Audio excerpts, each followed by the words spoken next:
لئے حاضر ہوں ایک بار پھر میں آپ کے سامنے آپ ہی کے لیے۔ آج پڑھیں گے ہم انشاءاللہ قرآن شریف کو صحیح طریقے سے صحیح آواز کے ساتھ پڑھنا کتنا ضروری ہے۔ السلام علیکم ورحمۃ اللہ وبرکاتہ۔ میرا نام ہے فیصل خان۔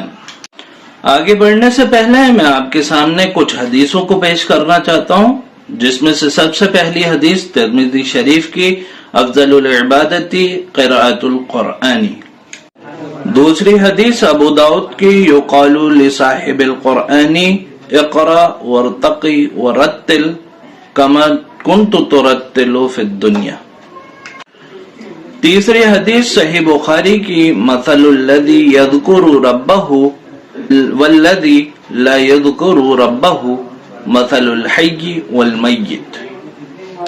پہلی حدیث جو میں نے آپ کے سامنے پیش کری اس کا مفہوم یہ ہے کہ افضل عبادت جو ہے قرآن شریف کو پڑھنا ہے۔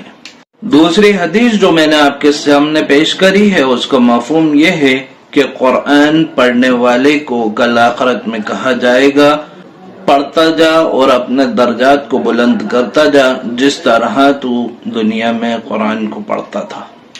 تیسری حدیث جو میں نے آپ کے سامنے پیش کری اس کا مفہوم یہ ہے کہ جو اللہ کا ذکر کرتا ہے وہ زندہ کی طرح ہے اور جو اللہ کا ذکر نہیں کرتا وہ مردار کی طرح ہے۔